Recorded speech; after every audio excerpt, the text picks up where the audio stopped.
Meus irmãos, muita paz. Nem todo mundo sabe lidar com os espíritos. A grande maioria ainda cria fantasias, enriquecendo o imaginário com seus próprios medos e com a ideia de que se tratam de criaturas, divindades capazes de tudo perturbar na vida humana. Quando não olham por esse prisma, enxergam criaturas mágicas capazes também de solucionar todos os dilemas que se apresentam em nossa vida. Vivemos nessas duas polaridades. De um lado, monstros obsessores que perseguem; do outro lado, criaturas divinizadas que resolvem tudo em nossa vida. Assim tem sido durante muito tempo. A humanidade tem enxergado o espiritual sob esses dois paradigmas, sob essas duas óticas, quando na realidade, conforme colocou Allan Kardec, o mundo espiritual é povoado de espíritos que são nada mais do que os homens ou os seres humanos desencarnados. Somos nós mesmos. Se somos nós mesmos, não somos divindades, nem somos todos espíritos perseguidores, ou criminosos, ou obsessores. Somos pessoas. Mas há esse imaginário que utilizamos para enxergar o mundo espiritual. E não se trata de uma percepção minoritária de um grupo, isso é em todas as culturas. Não é num país, não é numa região, mas toda a humanidade lida com o espiritual dessa forma, ou de um lado ou de outro. É difícil tratar o espírito como pessoa, como ser humano, como também é difícil tratar o outro ser humano como pessoa, ou como espírito, melhor dizendo. Como nós temos essa dificuldade? Separamos encarnados e desencarnados. A separação não é simplesmente esta. Nós separamos os encarnados como humanos e os desencarnados como não humanos. Essa é a separação que nós fazemos. Não adotamos a visão clara, nítida do Espiritismo de enxergar encarnados e desencarnados somos todos espíritos. Somos todos criaturas que temos uma psique, uma mente espiritual. Nós ainda preferimos fazer essa divisão de um mundo e de outro mundo, sem a percepção de que todos estamos dentro da dimensão do espírito, encarnado ou desencarnado. Outro dia se aproximou uma pessoa de mim, ela estava visivelmente obsidiada, e alguém me apresentou essa criatura. Isso deve ter mais ou menos uns 4 anos, foi no sábado pela manhã, aqui na instituição. Eu tinha terminado de fazer o evangelho, estava ali na livraria, e alguém veio e me apresentou uma pessoa, ela estava muito perturbada. E a pessoa me disse que ela vinha de uma série de processos de sofrimento, de dores, de incorporações mediúnicas no trabalho, em casa, e que sofria muito, já tinha se submetido a vários tratamentos e nada dava resultado, estava tomando medicação psiquiátrica, tudo o que seria possível ser feito já tinha sido feito e nada resolvia. São aqueles casos clássicos de obsidiados que são perseguidos por vários anos e a pessoa não consegue se desvencilhar de um ou mais espíritos que ele perturba. Me apresentou E eu comecei a me incomodar com a pessoa e disse para ela, você poderia fazer silêncio? E ela disse, mas eu estou calada. Eu disse, não, você está gritando muito. Se eu não estou gritando, pois eu estou ouvindo os seus gritos. Você está gritando demais, você poderia fazer silêncio? E ela teimou dizendo não. Eu estou calado. E eu teimei com ela. Você está gritando, você poderia parar de gritar? E causou um certo constrangimento. Eu já tinha vivido uma única situação dessa há muitos anos atrás, quando uma pessoa no meu consultório estava conversando comigo, uma paciente, e ela estava me contando uma visita que ela fez a uma amiga. E eu comecei a ouvir outra coisa. Ela falava uma coisa e eu ouvia outra. E eu comecei a ouvir, vindo dela, xingamentos. Aqueles xingamentos cabeludos. Eu comecei a ouvir. E eu comecei a me perturbar. Você podia parar de xingar? Ela disse, eu não estou xingando, eu disse, você está xingando. E repeti os xingamentos. Ela aí tomou um susto e disse, Adenauer, eu fiz isso hoje pela manhã, brigando com minha mãe. Disse, Maria, você xinga a sua mãe disso?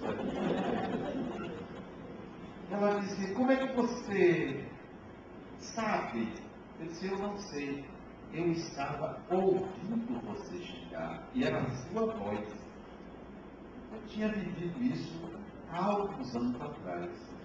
Acho que há uns 15 anos atrás. E dessa vez eu disse à pessoa, você poderia parar de gritar? Porque está me incomodando. Ela disse, eu não estou gritando. Você está gritando. E aí ela começou a chorar, porque foi um constrangimento, como se eu estivesse acusando-a de alguma coisa, e eu recomendei que ela fizesse o tratamento aqui na instituição.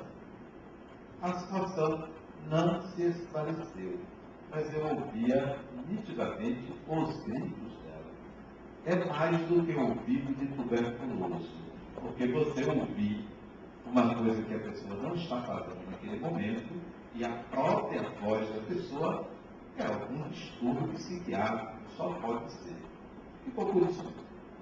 E eu venho meditando sobre esses gritos, essas falas que não são ditas.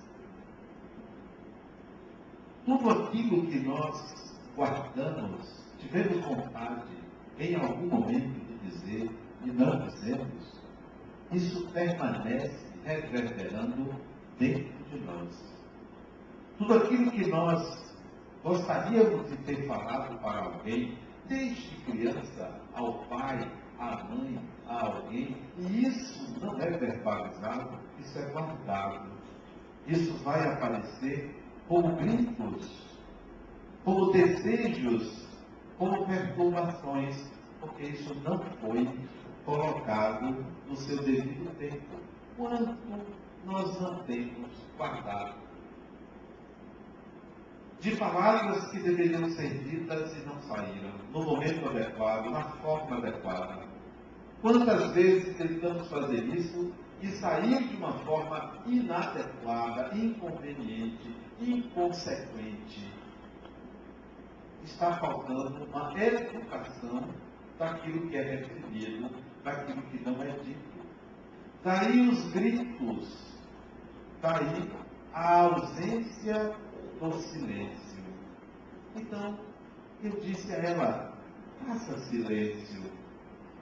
Uma certa vez também, agora eu estou me lembrando, um homem, há muitos anos atrás, deve fazer uns 16, 17 anos atrás, porque foi no começo do meu trabalho terapêutico, e eu coloquei para ele, fulano, faça silêncio.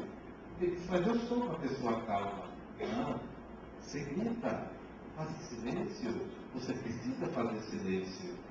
E ele me perguntou, como é fazer silêncio?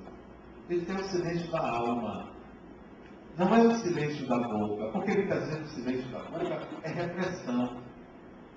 Muitas vezes a gente deve verbalizar o que pensa, o que sente, adequadamente. Mas a alma quer falar e não fala.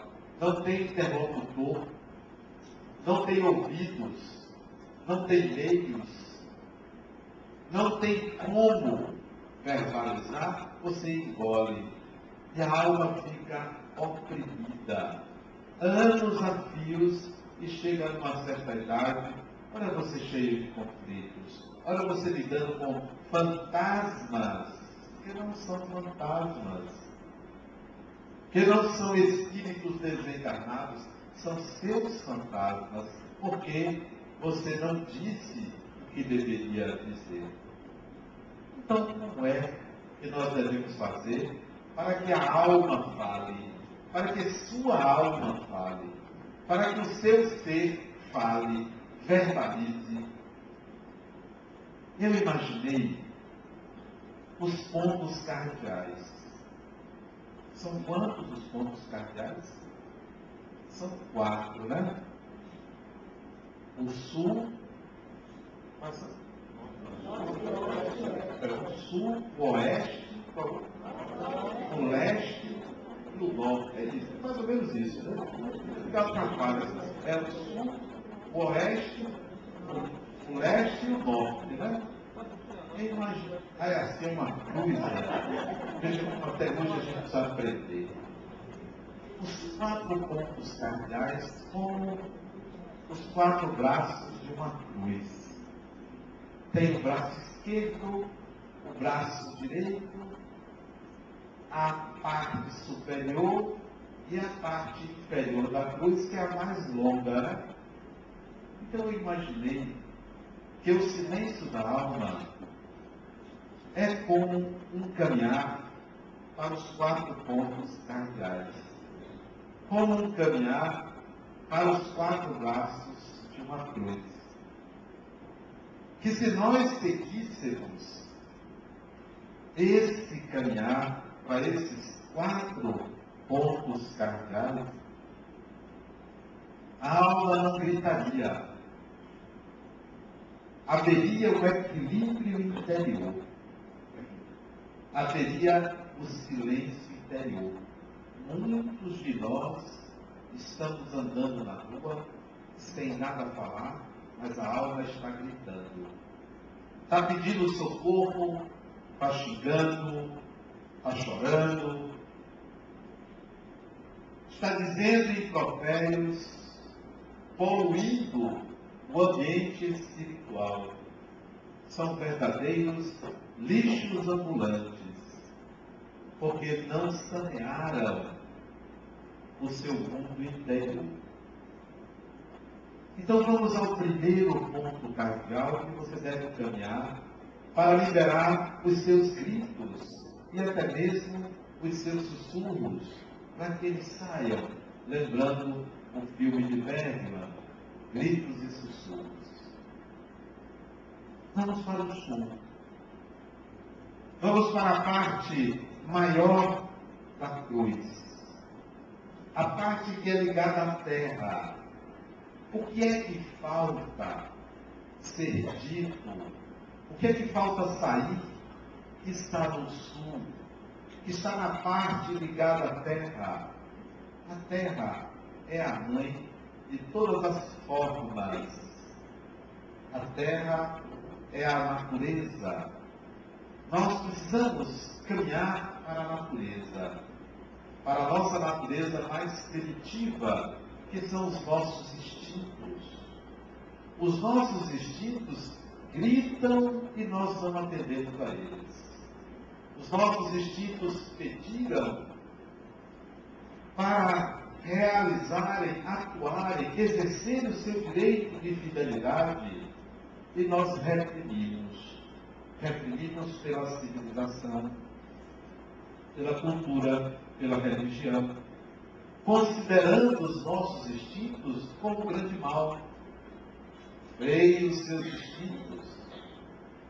Os instintos são o mal da humanidade. A civilização e a razão têm supremacia sobre os instintos. E nós, então, calamos os nossos instintos. Quando deveríamos, na realidade, aprender com eles. Quando nós deveríamos experimentá-los para educar a sua força, para educar a sua energia. O instinto, que dizem ser cego, nunca erra, porque ele responde a uma ação que lhe foi ensinada. Vamos fazer um caminho para os nossos instintos. Vamos ouvi-los. De que eles falam? Eles falam da nossa ânsia de viver. Eles falam da depuração da nossa sensibilidade. Eles falam do nosso tato. Nós eliminamos o afeto e fazemos as coisas sem querer tocar nelas, eliminando o instinto. Tem um amigo que estava hospedado em casa dele, lá nos Estados Unidos, agora, ele disse assim: não, eu estava num voo internacional e precisei pedir uma coisa ao aeromoço, comissário de bordo. E eu, brasileiro, gosto de tocar nas pessoas. Eu simplesmente toquei no ombro dele para chamá-lo. Ele se virou, olhou-me com os olhos de fuzilamento e disse: não toque, não toque. O que o senhor quer? Não me toque. Mas falou sério. Nós eliminamos o toque. Nós sensualizamos o toque. Nós não educamos, nós reprimimos. E a natureza, quem a reprime, paga caro. É como uma represa. Se tem um rio corrente e você coloca uma represa, essa água vai sair com mais força, porque foi represada, reprimida. Assim é a energia dos instintos. A gente precisa aprender a usá-la.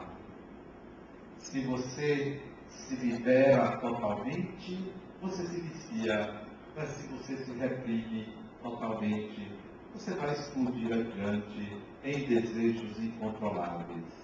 Nós precisamos deixar fluir os nossos instintos para aprender com eles. Esse é o caminho do sul. Esse é o caminho ligado à terra. Nós somos seres espirituais, mas somos filhos da terra. Eu vejo uma frase que circula na internet: nós não somos seres materiais vivendo uma experiência espiritual. Nós somos seres espirituais vivendo uma experiência material. Sim, mas isso embute uma negação da matéria. Quando o espírito, como princípio espiritual, saiu da simplicidade da ignorância, ele precisou da matéria. Então a matéria nos constituiu, nós não devemos negá-la sumariamente.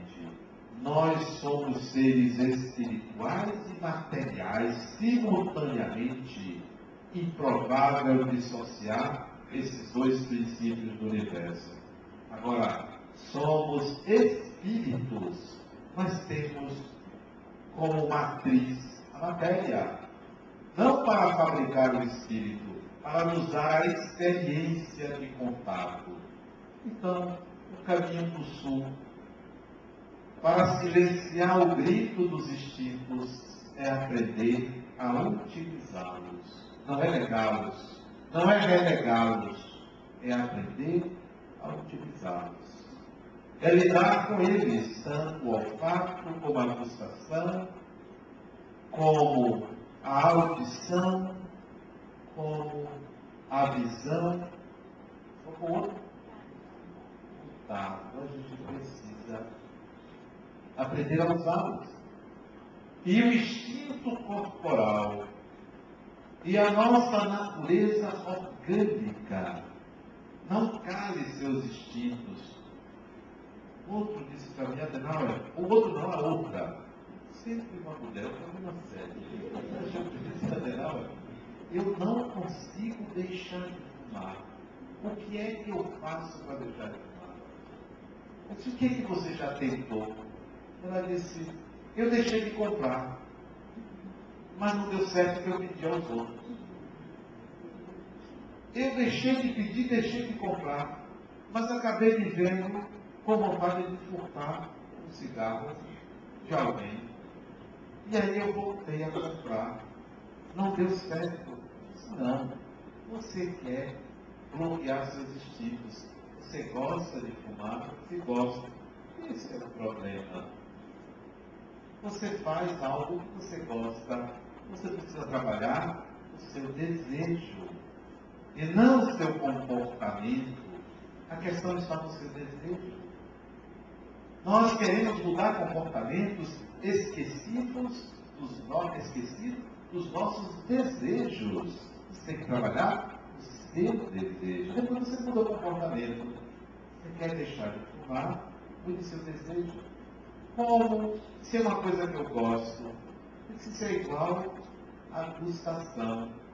Você gosta de pudim? Que aliás são coisas maravilhosas do pudim, né? Até eu deixei de comer, mas de vez em quando eu como escondido. É pudim, você gosta, você está comendo o tempo todo? Não, então é tudo o seu desejo. De vez em quando você atende ao seu desejo. É tudo o seu desejo. Quantos cigarros você fuma por dia? Se uma carteira e meia a duas. Você não faz um programa de redução para estabelecer limites para o seu desejo. O que você me propõe? Em vez de uma carteira a duas por dia, 1 a 2 cigarros por dia. Isso eu não consigo. A sua questão, então, são os limites do seu desejo. Quer e não estabelece um limite. O caminho para os instintos é essa forma de educá-los, onde você é o Senhor deles e não eles lhe dominam. Se você fizer isso, trabalhar os seus instintos, educando eles, você não vai gritar adiante. Você não vai fazer coisas impulsivas. Você não vai fazer coisas que você se arrepende posteriormente, porque você deu atenção aos seus instintos. No sul, qual é o caminho? Qual é o mais próximo? O oeste, né? Eu só penso assim, que os contrariados são, começa pelo sul, depois o oeste, depois o leste, depois o norte. Não é esse o caminho? Como é que vocês fazem? Pois é, todo mundo aprendeu errado. Norte, sul, leste, oeste. Quem disse que as coisas começam no norte? Não, as coisas começam no centro. Se você vai para qualquer lugar, você não está no norte nem no sul. Você está no ponto central e escolhe a direção. Então, o caminho para o silêncio interior é estar no centro e escolher uma direção. Não pode ser norte e sul. Como é que no sul você vai para o leste? Não dá, você vai cruzar. Então você desce para o sul e caminha para o oeste. O oeste é a parte interior. É a parte de dentro. Caminhar para o oeste é caminhar para dentro. É atender a algo em você que grita e que está no oeste. E que está daquele lado. Do lado oculto. Do lado que ninguém gosta porque é o doente. Porque é o lado obscuro. Escondido. Todo mundo quer ficar de frente para o sol. De costas para o oeste. Então, vamos ver o que é que nós deixamos no oeste e que grita até hoje que a alma não fala. Sabe o que está no oeste? aquilo que você esconde de você e que aparece gritando, aquilo que você nega de você, é a sua crueldade. Você nega. Quem quer ser cruel? Hoje eu estava almoçando, veja que almoço fantástico, e apareceu o noticiário de uma mulher que deu uma facada nas costas da outra. É um almoço temperado, né? Está almoçando com uma vibração maravilhosa, né? Mas deu uma facada na outra. Ah, me desafiou, mas não foi utilidade. O que é isso? Isso é a crueldade humana escondida no oeste, que ela grita. Um dia ela vai aparecer. Não só com uma facada física, como foi, chega que quebrou a faca. Mas as facadas mentais que a gente atira contra os outros, isso está no caminho do oeste. Isso não foi trabalhado, porque nós negamos, nós não aceitamos o nosso lado negativo. Todo mundo quer ser bonzinho. Todos nós queremos mostrar-se como a noiva se mostra no casamento. Como é que ela vai no casamento? Ela vai linda e maravilhosa. Durma com ela e acorde no dia seguinte com ela. Você vê quem é ela.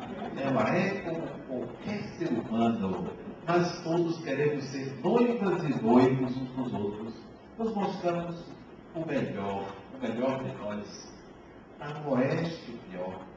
Caminhe para o oeste. Atenda o que está lá. Porque o que está lá vai gritar. O que está lá vai incomodar.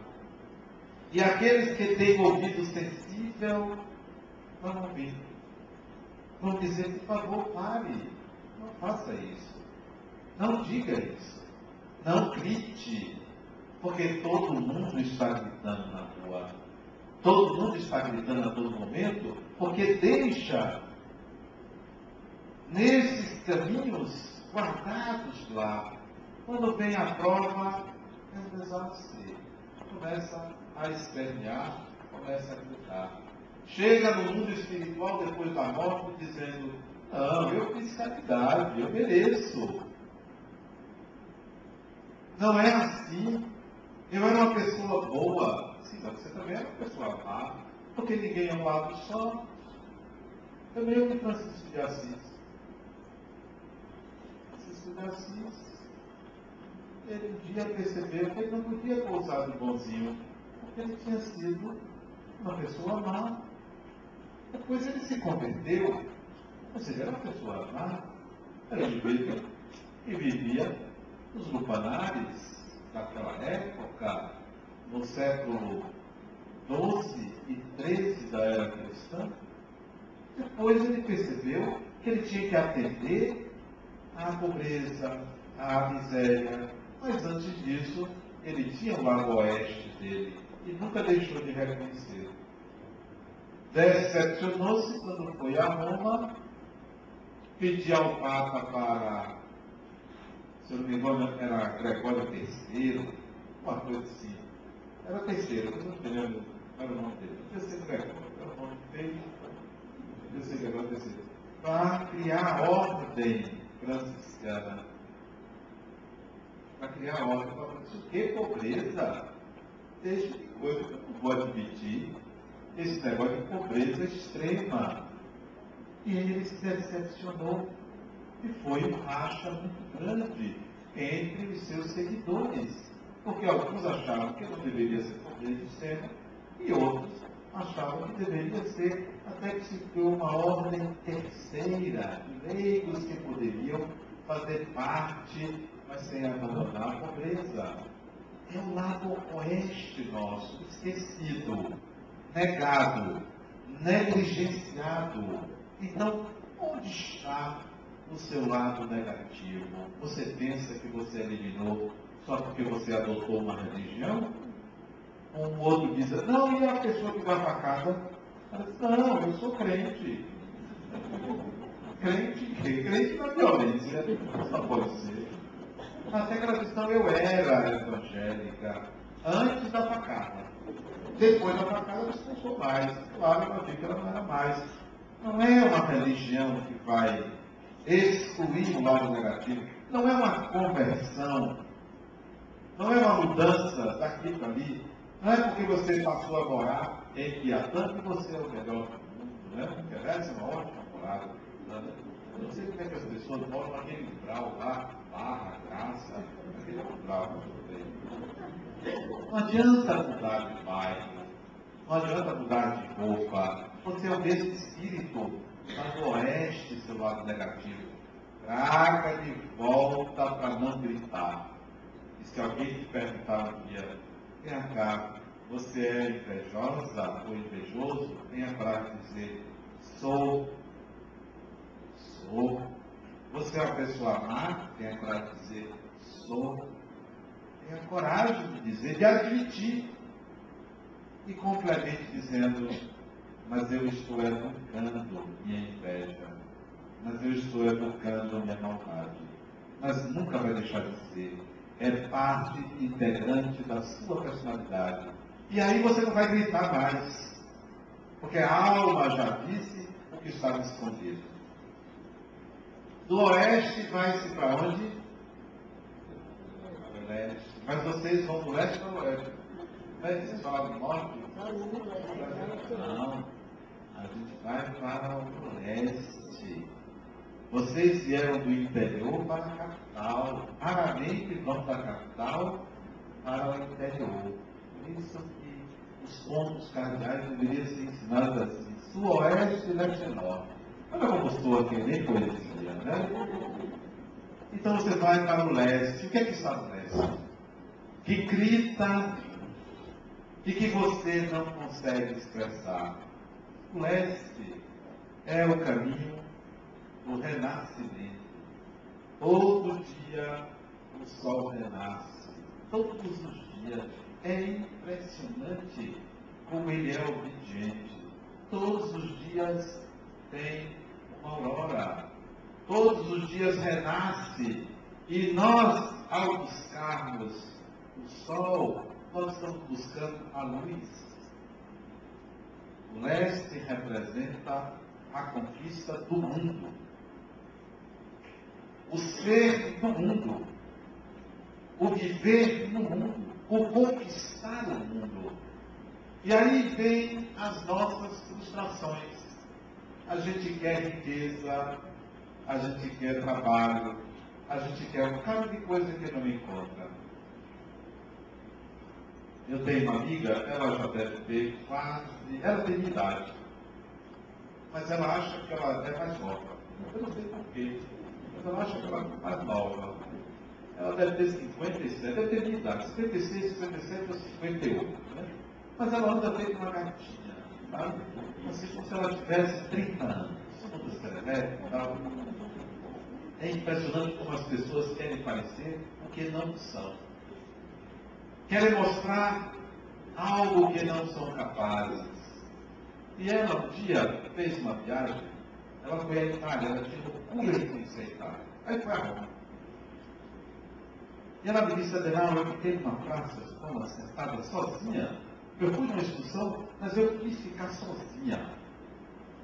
Uma tarde que era livre, e se eu for sozinha, ficar numa praça, sentada numa mesa. Por quê? Porque poderia aparecer um grande amor.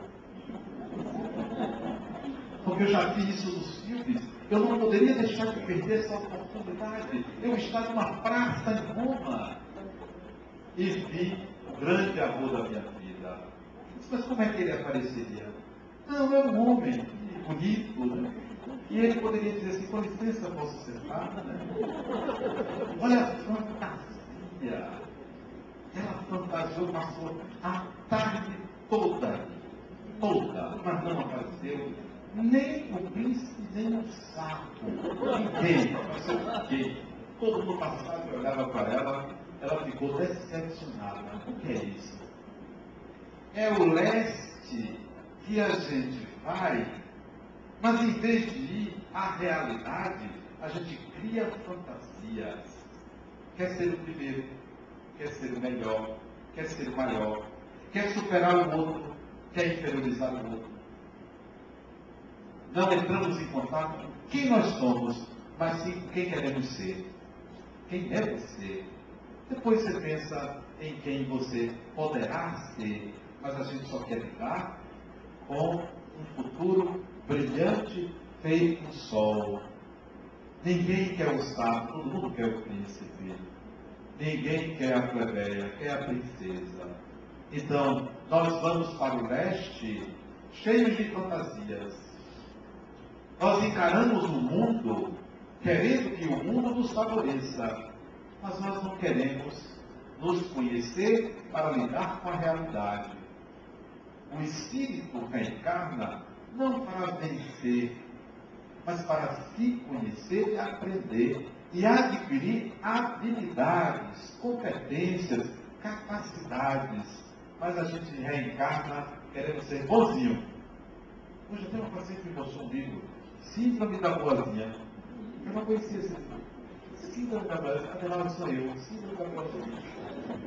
Sempre querendo ser boazinha. Sempre querendo uma imagem positiva de mim para os outros. Não que você deva mostrar uma imagem negativa, mas seja você mesmo, seja você mesma. Lide com suas impotências e com as suas competências. Ir para o leste e deixar de gritar é ir para o mundo com os pés no chão. E tem gente que quer voar para o leste. Ah, mas como é bom, porque eu tenho um parente que é deputado. Olha como você vai para o leste. Deputado.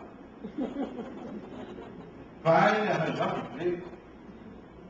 Ah, eu tenho um amigo que ele é amigo de um vereador.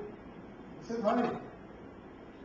Ah, não, mas eu vou eleger o prefeito de Salvador porque ele vai me arranjar um emprego. É assim que você vai para o leste. Criando fantasias. Você não se firma em seus pés. E aí você vai gritar, você vai dizer que o mundo só tem corrupto. Quando na realidade a corrupção lhe pertence, é parte de você. Você vai dizer que todo o mundo só tem pessoas inescrupulosas. Mas você esquece da falta de escrúpulos quando você vai em busca do que você acha que você tem direito, passando por cima de todo mundo. O caminho do leste é o caminho para você retirar de lá as fantasias e o desejo mágico de vencer o mundo, sem vencer a si mesmo. Vencer a si mesmo é retirar a ignorância e colocar no lugar habilidades e competências. Isso é vencer a si mesmo. Retirar a ignorância e botar habilidades e competências. Não é ser bonzinho ou boazinha. Não é sorrir para todo mundo sem ter capacidade de lidar com o mundo. Então, vamos para o leste, isto é, vamos para a sociedade para construir uma sociedade melhor a partir de você. Você sendo melhor, mas o melhor não porque tem inferiores, porque você adquiriu habilidades e competências. Dê o seu melhor à sociedade e saia da ilusão da fantasia que você merece uma sociedade melhor sem ter trabalhado por ela. São espíritos que reencarnam e acham que têm direito a tudo e todos, a se beneficiar. Do leste, agora nós vamos para onde? Para o primeiro ponto que vocês queriam ir primeiro, né? Gulosos querem ir logo para o norte. O norte é a parte superior da cruz. É a parte que está acima da cabeça. Há algo que grita ali e não foi satisfeito. O norte representa a espiritualidade. É o caminho da espiritualidade. Se o sul representa a terra e os instintos, se o oeste representa o nosso lado sombrio e negativo, Se o leste representa a nossa vivência no mundo, o norte representa a nossa conexão com o divino, a nossa ligação com o espiritual, que grita porque a gente não sabe como lidar. Criamos fantasias. Onde está a sua espiritualidade? Que está gritando, lhe deixando em situação constrangedora e que precisa ser ouvida. Nós construímos nossa espiritualidade em cima da ideia de um Deus todo-poderoso e punitivo, julgador implacável. Errou, vai para o inferno. Transgrediu, vai sofrer. Nós construímos nossa espiritualidade em cima dessa ideia. O resultado disso, alienados, fanáticos, fundamentalistas. Isso que nós fizemos, por isso que a nossa espiritualidade grita. Construímos ela em cima do princípio de que se eu pedir a Deus, Ele vai me dar, porque Ele tem que me dar. Foi eu que construí um Deus assim, com um sucessor, que concede tudo. Basta que eu peça. Basta que eu peça. Não. Esse Deus que nós criamos constrói uma espiritualidade em nós, pueril, infantil, frágil. Resultado, a nossa espiritualidade está nas igrejas, nos centros espíritas, nos templos, cheio de adoradores e a miséria em torno da sociedade. É essa a nossa espiritualidade. Por isso que ela grita, por isso que não há silêncio, porque ela é frágil, porque ela é para me favorecer, ela é para mim, então ela é frágil, porque esquecidos que somos uma família espiritual, então nós precisamos caminhar para o norte, em busca de uma espiritualidade mais madura, mais saudável, mais apropriada ao nosso nível de evolução. Uma espiritualidade que não nos consideremos mais vermes da natureza, nem nos consideremos anjos divinizados, nem um Deus concessor, nem um Deus punitivo, mas um Deus de acordo com a nossa capacidade de entendê-lo. E é difícil entender algo que escapa do humano. Aí nós criamos um Deus à nossa imagem e semelhança. Acreditamos que Deus nos fez a imagem e semelhança dele. Na verdade, nós criamos um Deus à nossa imagem e semelhança. O caminho para o norte é a construção de uma espiritualidade que nos sustente diante das transgressões, sem que a gente se culpe. Uma espiritualidade que nos sustente diante do mal do outro, sem julgá-lo, mas acolhendo ele. Uma espiritualidade diferente, não aquela que nós aprendemos nesses milhares de séculos, caminhando, sempre buscando um Deus que nos protegesse. Porque a gente fica, rapaz. Para que um Deus lhe proteger? Mas a gente quer a proteção. Não peça a proteção a Deus. Por isso que a alma vai gritar. Peça a Deus capacidade de se proteger. Não peça a Ele que o proteja, mas me dê meios para eu me proteger, para eu aprender a proteger-me. Porque se Deus me proteger sempre, você continuará frágil, você continuará gritando. Para fazer silêncio, é preciso você construir a sua espiritualidade. Uma espiritualidade que não resiste ao mínimo erro humano, é absurda. Eu sou de hoje. Que uma criatura foi pega no lar, roubando, e a sua patroa flagrou-a roubando, trancou-a no apartamento e disse: vou chamar a polícia. E ela se jogou da janela, suicidando-se. O que é isso? Nós somos juízes dos outros. E a nossa espiritualidade não resiste ao simples ato de uma pessoa nos roubar.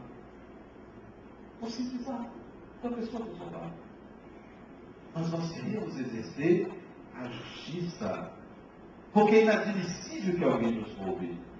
Que espiritualidade é essa? Que a mínima transgressão do outro não é tolerada. Você quer exercer a sua justiça? Que Deus é esse que não tolera o erro humano? Porque você não tolera o erro do seu semelhante, mas gostaria que o seu fosse tolerado. Você gostaria que todo mundo compreendesse que foi um momento de vigilância. Não, a nossa espiritualidade tem que ser melhor do que qualquer juiz. Tem que ser melhor. É por isso que a alma grita. Porque nós não exercemos uma espiritualidade adulta, madura, compreensiva. Compreensiva. A gente quer que a lei se cumpra. Mas onde está a lei de Deus? Em algum livro? Em nenhum livro. Disse os Espíritos, disseram os Espíritos, que a lei de Deus está na consciência. Isto é, está no Espírito. Porque consciência era sinônimo de Espírito. Está no Espírito. Não está em livro algum.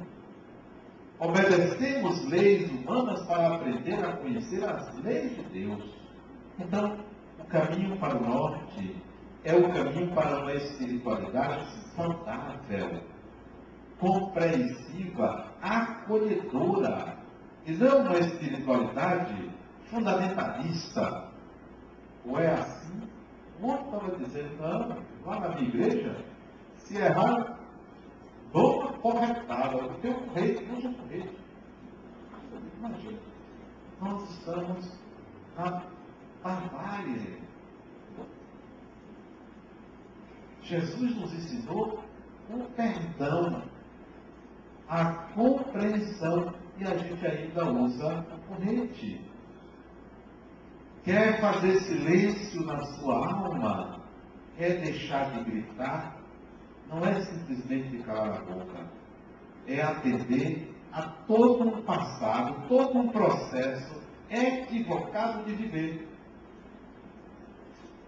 Sem educar os instintos, sem reconhecer as suas próprias incapacidades e impotências e mal, sem reconhecer as fantasias e o egoísmo de estar no mundo, e sem uma espiritualidade compreensiva, saudável. Comece por esse caminho. Faça esse caminho. O sul para o oeste, para o leste, para o norte. E aí lá em cima, no alto da cruz, veja que o indivíduo se submeteu ao mundo e foi capaz de dizer: Pai, perdoa, porque eles não sabem o que fazem. Muita paz.